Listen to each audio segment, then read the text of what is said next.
سورہ الانعام آیت نمبر 18 کو دیکھتے ہیں۔ وہ ہوا اور وہی القاہر غالب ہے، فوقا اوپر، عبادی ہی اپنے بندوں کے، اور وہ اپنے بندوں پر غالب ہے۔ وہ ہوا اور وہی الحکیم حکمت والا ہے، کمال حکمت والا ہے، الخبیر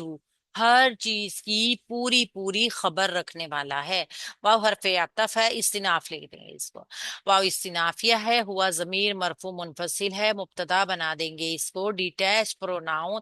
ضمیر مرفوع منفصل ہمیشہ علیحدہ ہو کر آتی ہے، اور جملے میں یہ محلن منصوب مجرور یا کوئی مبنی ہے نا، تو کوئی بھی یہ حصہ بن سکتی ہے، چونکہ اسم ہے اور جملہ شروع کر رہی ہے، لہٰذا ہم اس کو مبتدا بنا دیں گے اور القاہر اس کی خبر بنا دیں گے۔ مبتدا اپنی خبر کے ساتھ ملے گا تو جملہ اسمیہ بنائے گا، لیکن پہلے ہم جملے کی پوری ترکیب دیکھتے ہیں۔ فوقا ایک ظرف ہے، اوپر، اور کون سا ظرف ہے؟ اسم ظرف مکان، یعنی یہاں پہ ایک مقام کو ظاہر کیا جا رہا ہے جو اوپر کی طرف ہے، تو اوپر ہے عبادی ہی، مرکب اضافی کا یہ پیٹرن، اپنے بندوں کے، اسم پلس ضمیر، اسم پلس ضمیر مرکب اضافی کا یہ پیٹرن دوبارہ فوقا کے لیے مضاف علیہ بن گیا، یعنی یہ بن گیا پورا پیچیدہ مرکب اضافی کا پیٹرن۔ یہ پیچیدہ مرکب اضافی چونکہ ایک ظرف سے مل کر بنی ہے، ظرف سے مل کر بننے کی وجہ سے یہ متعلق بن سکتی ہے خبر کے، ٹھیک ہے، اور وہ غالب ہے اپنے بندوں کے اوپر، تو مبتدا اپنی خبر اور متعلق کے ساتھ مل کے جملہ اسمیہ خبریہ استنافیہ ہو گیا۔ ہوا سیم وہی ترکیب ہے، واو حرف استناف ہے، ہوا ضمیر مرفوع منفصل مبتدا بن جائے گی، الحکیم اس کی پہلی خبر بنے گی، الخبیر اس کی دوسری خبر بنے گی۔ الحکیم الخبیر یہ دونوں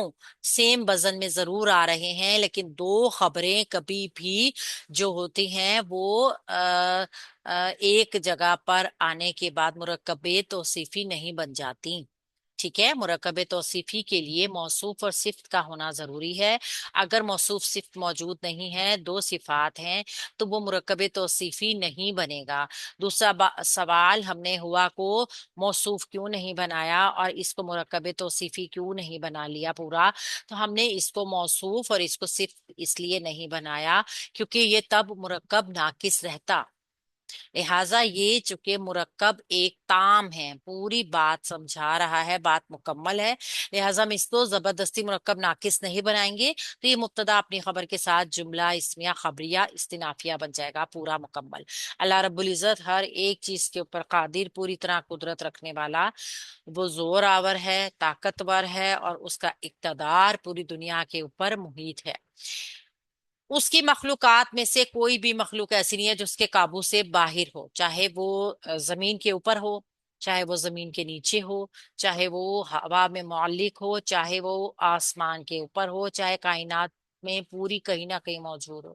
یعنی کہ ہم بعض اوقات کہتے ہیں نا قابو سے باہر ہے یہ چیز، تو انسان کے قابو سے باہر سے آپ اندازہ لگا سکتے ہیں کہ اللہ رب العزت کی قدرت کتنی بڑی ہے، کہ پوری کائنات میں،